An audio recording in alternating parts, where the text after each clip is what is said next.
오늘의 10분 말씀. 요한계시록 3장 1절부터 13절 말씀입니다. 오늘은 7교회 중 5번째와 6번째 교회인 사대 교회와 빌라델비아 교회를 살펴보려 합니다. 이 두 교회는 분명한 대조를 이룹니다. 예수님은 사대 교회를 향해 이렇게 말씀하십니다. 겉으로는 살아있는 것처럼 보이지만 실제로는 죽은 교회라고 하십니다. 반면 빌라델비아 교회는 능력이 작지만 말씀을 끝까지 지키며 고난 속에서도 인내로 버틴 살아있는 교회다라고 말씀하십니다. 이 본문은 우리들의 믿음을 다시 돌아보게 합니다. 우리도 사대 교회처럼 깨어있다고 착각할 수 있습니다. 그러나 실제로는 과거의 영광에만 머물고 지금은 생명력을 잃은 채 살아갈 수 있습니다. 사대 교회는 다른 교회들과 달리 핍박이나 고난에 대한 기록이 없습니다. 오히려 비교적 평안했던 교회입니다. 하지만 그 편안함이 오히려 경고의 이유가 될 수 있습니다. 우리는 이 점을 반드시 기억해야 합니다. 다시 말씀드립니다. 편안함이 오히려 경고의 이유가 될 수 있습니다. 반대로 빌라델비아 교회는 도시 자체가 작고 불안정했습니다. 사대 도시는 인구가 6만에서 10만 명으로 추정되는 도시였지만 빌라델비아는 잦은 지진 탓에 인구가 6천에서 1만 명 정도에 불과했고 건축물도 부족해 도시 자체가 안정적이지 않았습니다. 그래서 예수님은 이 교회를 능력이 작은 교회라고 부르셨습니다. 하지만 주목해야 할 점은 빌라델비아 교회는 서머나 교회와 더불어 책망이 없는 교회라는 점입니다. 예수님은 그들을 인정하셨습니다. 우리는 이 사실을 꼭 기억해야 합니다. 세상은 숫자와 외적인 성장에 주목할 수 있습니다. 숫자가 많다고 해서 생명이 있는 교회라고 여길 수 있습니다. 그러나 하나님의 평가는 다릅니다. 끝까지 말씀을 지키는 자, 이기는 자, 그것이 진정으로 살아있는 교회입니다. 오늘 본문을 통해 우리 교회는, 우리 각자는 어떤 모습인지, 어떤 믿음의 상태인지를 다시 한번 점검해 보시길 바랍니다. 오늘 본문은 크게 두 교회로 나뉘는데 먼저 살펴볼 교회는 죽은 교회 사대입니다. 본문은 1절부터 6절까지입니다. 사대 교회를 향한 편지도 다른 교회들과 마찬가지로 1절에 천사에게 전해집니다. 또는 지도자들에게 전해집니다. 그리고 예수님은 자신을 7영과 7별을 가진 이라고 소개하십니다. 여기서 7영은 성령님을 상징합니다. 이것이 중요합니다. 요한복음 14장에서 예수님은 성령님을 보내주시겠다라고 말씀하셨습니다. 이 말은 사대교회가 지금 메말라 있고 생명력이 없다라는 걸 암시합니다. 다시 말해 이 교회에는 성령의 살아있는 역사와 능력이 필요하다라는 것입니다. 그리고 7별은 예수님께서 1장에서 드러내신 것처럼 천사들을 의미합니다. 예수님이 교회의 영적 권위를 가지시고 다스리신다라는 뜻입니다. 이 두 가지는 같은 게 아닙니다. 성령과 천사는 서로 다른 존재이기 때문에 따로따로 이해해야 합니다. 그 다음엔 곧바로 칭찬 없이 사대 교회의 실상을 드러내십니다. 예수님은 그들의 행위를 알고 계신다라고 하시며 살았다라는 이름은 가졌으나 실상은 죽은 자라고 진단하십니다. 여기서 이름이라는 단어가 반복되는데 한글 성경에는 3번 나오지만 원문에는 4번이나 사용됩니다. 이름은 겉모습, 즉 외형적인 평판을 뜻합니다. 예수님은 이 단어를 일부러 반복하셔서 외형과 실제 사이의 간격을 강조하고 계십니다. 고대 사회에서 이름은 명예와 정체성을 드러내는 중요한 상징입니다. 그런데 사대교회는 이름만 있고 알맹이가 없는 교회입니다. 겉은 그럴듯한데 안은 비어있는 껍데기뿐입니다. 신앙도 마찬가지입니다. 외형은 있는데 실체가 없다면 그건 심각한 상태입니다. 결국 사대교회는 성령께서 일하지 않는 교회입니다. 성령님은 우리가 말씀을 깨달을 수 있도록 도와주시는 분, 하나님 되십니다. 그러므로 교회는 건물 크기나 사람 숫자, 헌금 숫자, 프로그램으로 평가되는 게 아닙니다. 성령의 일하심이 있어야 살아있는 교회입니다. 다시 말씀드립니다. 성령의 일하심이 있어야 살아있는 교회입니다. 말씀의 일하심이 있어야 살아있는 교회입니다. 하지만 예수님은 4대 교회를 향한 말씀에서 끝까지 포기하지 않으십니다. 죽은 교회도 회복될 수 있다는 걸 보여주십니다. 그래서 2절에서 깨어 있으라고 명령하십니다. 그리고 그들에게 아직 남은 것이 있다라고 하시며 그것을 굳게 하라고 말씀하십니다. 여기서 남은 것은 사람이 아니라 아직 완성되지 않은 그들의 행위가 됩니다. 아직 그들에겐 소망이 있습니다. 3절에는 더 구체적으로 3가지를 말씀하십니다. 기억하라, 지키라, 회개하라. 여기서 기억은 단순히 과거를 떠올리는 게 아닙니다. 처음 받은 복음을 되살려 순종하며 다시 살아나라는 뜻입니다. 이것이 지키라는 말과 회개하라는 명령이 함께 나오는 이유가 됩니다.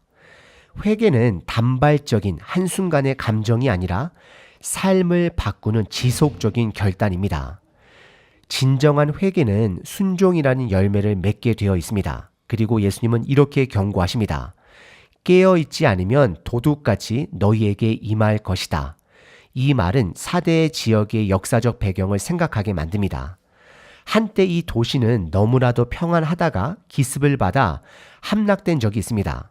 예수님은 그 사실을 상기시키며 심판이 실제로 올 수 있음을 강조하고 계십니다. 하지만 죽은 교회라고 해도 예수님은 4대 교회 안에 여전히 남아있는 자들이 있다라고 말씀하십니다. 4절을 보면 그러나라는 접속어로 시작합니다. 이 말은 4대 교회의 상황이 매우 심각했지만 모두가 죽은 것은 아니라는 뜻입니다. 예수님은 그 옷을 더럽히지 아니한 몇 명이 있다라고 하십니다. 이들은 신실하게 살아온 사람들입니다. 그래서 예수님과 함께 흰 옷을 입고 다닐 것이라고 약속해 주십니다. 여기서 옷을 더럽히다라는 표현은 성경에서 죄와 타락을 상징하는 말입니다. 반대로 흰 옷은 정결함과 의로움을 나타냅니다. 특히 중요한 표현은 함께 걷는다라는 말입니다. 이 말은 그들이 단지 믿는 것에서 그치지 않고 예수님과 함께 삶 속에서 실제로 동행했다라는 의미입니다. 이건 우리에게 주는 희망의 메시지입니다. 다수가 무너졌어도, 교회가 무너졌어도 소수의 신실한 사람들로 인해 교회가 다시 살아날 수 있습니다. 다시 말씀드립니다. 소수의 신실한 사람들로 인해 교회는 다시 살아날 수 있습니다. 아멘. 5절에서는 이기는 자에게 주어지는 3가지 약속이 나옵니다. 첫째, 그는 흰옷을 입게 될 것입니다. 둘째, 그의 이름은 생명책에서 지워지지 않을 것입니다. 셋째, 예수님은 하나님 아버지와 천사들 앞에서 그 사람의 이름을 시인할 것입니다. 예수님은 그를 인정하시고 그의 영광을 드러내 주십니다. 하지만 이 말씀은 단지 약속만이 아닙니다. 경고도 함께 담겨 있습니다. 이기지 못하는 자는 생명책에서 이름이 지워질 수 있다라는 무서운 현실을 말해주고 있습니다. 마지막 6절은 7교회에 공통적으로 주어진 권면으로 마무리됩니다. 성령이 교회들에게 하시는 말씀을 들을지어다. 교회는 성령님의 일하심 없이는 생명을 유지할 수 없습니다. 그러기 위해서는 말씀을 들어야 하고 그 말씀에 순종해야 합니다. 두 번째 본문은 살아있는 교회 빌라델비아입니다. 본문은 7절부터 13절까지입니다. 7절에서 예수님은 자신을 이렇게 소개하십니다. 거룩하고 진실하신 이 다윗의 열쇠를 가지니 열면 닫을 자가 없고 닫으면 열 자가 없는 이. 먼저 예수님은 거룩하신 분 되십니다. 이는 하나님 아버지와 동일한 본성을 가지신 분이라는 의미입니다. 그리고 진실하시다라는 말은 당시의 거짓 메시아들 혹은 세상의 권력자들과는 본질적으로 다르다는 것을 보여주십니다. 예수님은 진정한 메시아 되십니다. 다윗의 열쇠는 예수님이 메시아로서 하늘나라의 문을 여닫을 권세, 곧 주권적 권위를 가지셨다는 뜻입니다. 예수님은 구원의 문을 여실 수 있는 분 되시며 닫으시면 누구도 열 수 없습니다. 세상의 평가는 그 앞에서 아무 의미가 없습니다. 8절에서는 빌라델비아 교회를 향한 예수님의 인정을 볼 수 있습니다. 교회는 능력이 작았지만 예수님의 말씀을 지켰고 그분의 이름을 부인하지 않았습니다. 여기서 작은 능력은 사회적 약자라는 의미로서 사회적으로 영향력이 없었던 교회였습니다. 하지만 그들은 끝까지 로마 황제의 숭배나 유대교의 압력에도 굴복하지 않았습니다. 결국 신앙의 본질은 예수님의 말씀을 끝까지 붙잡고 그 이름을 부인하지 않는 태도에 있습니다. 교회의 성공은 세상의 평가 기준에 있지 않습니다. 예수님의 말씀을 지켰는가? 그것이 평가의 기준입니다. 9절에서는 예수님께서 빌라델비아 교회를 핍박했던 유대인들을 사탄의 회당이라고 부르십니다. 예수님은 그들을 믿는 자들 앞에 무릎을 꿇게 하시고 자신이 이 교회를 사랑하신다라는 사실을 알게 하신다라고 약속하십니다. 이 말씀은 빌라델비아 교회에게 큰 위로와 확신을 줍니다. 10절에서는 다시 한번 예수님께 충성했던 교회의 모습을 인정하십니다. 내 인내의 말씀을 지켰은즉 내가 시험의 때에 너를 지켜주겠다. 이 말씀은 장차 올 시험과 환난에서 보호하시겠다라는 약속이 됩니다. 고난 가운데서도 믿음을 잃지 않은 교회에게 주시는 특별한 은혜입니다. 11절에서 예수님은 내가 속히 오리니 내가 가진 것을 굳게 잡아 아무도 내 면류관을 빼앗지 못하게 하라고 말씀하십니다. 이 면류관은 이기는 자에게 주어지는 상급이며 그 승리를 유지하기 위한 긴장감을 강조하십니다. 그리고 12절에서 더 구체적인 약속이 주어집니다. 이기는 자는 하나님의 성전의 기둥이 되게 하리니. 여기서 기둥은 흔들리지 않는 존재를 뜻합니다. 솔로몬 성전에 있었던 야긴과 보아스 기둥을 떠올리게 합니다. 예수님은 이기는 자를 하나님 나라에서 중심적이고 견고한 존재로 세우시겠다라는 뜻입니다. 그뿐 아니라 예수님은 그들에게 하나님의 이름과 예루살렘의 새 이름, 또 자신의 새 이름을 새겨주시겠다라고 하십니다. 이건 단순한 표식이 아닙니다.